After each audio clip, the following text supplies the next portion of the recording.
اما اغنيه صابر الرباعي معروفه اسمها اتحدى العالم. وانا نتفرج قلت الفريق السوري تحدانا الكل، ما تحداناش وحدنا. كلكم توقعتوا؟ لا مش الكل، ايه؟ اقرا الجرايد، تابع وسائل الاعلام بالاجماع وانه سوريا سيكون منافس سهل جدا، ومقابله ستكون في اتجاه واحد. اتحدى العالم، اتحدى العالم تاع صابر الرباعي. فجاوبتنا سوريا الكل احنا والناس وسائل الاعلام واللي يفهموا في الكوره واللي ما يفهموش والناس الكل. قالت لكم سوريا انا اتحدى العالم. الوجيعه زادت كبرت، لانه فما انسان خلانا نحلموا. الانسان هو الحارس احمد مدنيان، هو اللي خلانا نحلم. وجات الورقه الحمراء، دخلت الحقيقه، عشت المقابله كمسلسل. والله في حلقات نتاع معناها نتاع الانهزام، حلقات نتاع قداش باش تشد، قداش الحارس احمد باش يتصدق، قداش.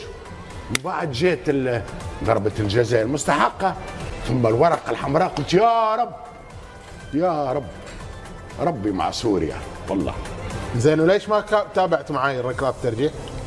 حاولت ما كنتش قادر. لا في وجهه ما كنتش قادر، ما شاف ولا ضربات الجزاء. هاو شاهد عيان والله لا كنت قادر نتبع نعمل هكا. وعبد الكريم تبارك الله عليه عنده قلب حنين، وعنده تبارك الله ما شاء الله. في لاعبين اثناء التسديد وهم في ركلات الترجيح يعطي ظهر وفي امثله كثيره. كلوب ما يتابع ركله الجزاء، فهذا امر.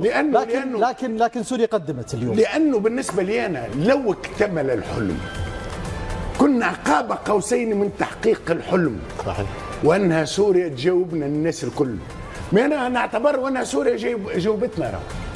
ما نحبش ندخل، لانه بالنسبه لي انا فما بطل هو الحارس احمد مدني.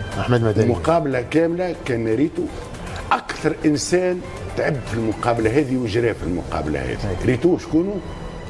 وركزت عليه الكاميرا إكتور كوبر. اي والله كان غير عادي، كان صراحه تفاعلي، ما غير عادي. راهو كل دقيقتين والله عبد الكريم، كل دقيقتين الكاميرا تمشي لك.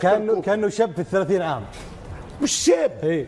لا ويوريك عنده قلب. لا عنده قلب، عنده شتان. شاري الاحساس اللي نحكيو عليه البارح، احساس فياض عند الشخص هذا. ثم الحاجه الثانيه اللي بالنسبه لي انا اقوى من الاحساس، هي انك حتى تكون مدرب اجنبي عندك ثقافه الانتماء للفريق اللي تدرب. هني متوتر في ركعات مش عادي. في سنه في كذا اعمال اصعب. تعرف شو اكثر واحد جرى في المقابله؟ وإكتور كوبر اكثر واحد تفاعل في المقابله. انا نقول له برافو. وحبيت انا لسوريا، للشعب السوري والإكتور كوبر، وانه يتعدى يدخل للتاريخ. قلنا حل الباب الاول بتاع التاريخ، يحل الباب الثاني بتاع التاريخ. سوريا على كل دخلت التاريخ. اليوم انسحبت ولكنها انتصرت.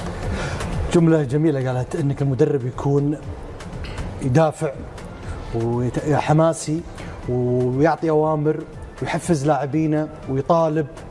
لا، اكبر وجيعة تقع اللاعب في حجمه هو، تاريخه هو، شعبيته هو، وانه يتفرج ومش قادر يكون موجود. وجيعة ما تظهيش وجيعة، خاصة بعد خروج اللاعب الإيراني وب10 لاعبين. تتفرج في ملامح الوجه، قليب هذا. تتفرج في ملامح الوجه. أنا معناها بالنسبة لي أنا كفاية.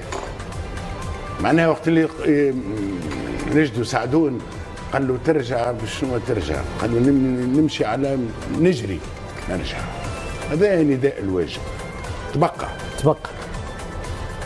تبقى ما نحبش نهضموا حق الناس اللي لعبت اليوم. تحدثنا كثير على عمر السومة، لكن اليوم الفريق السوري وانا نتفرج في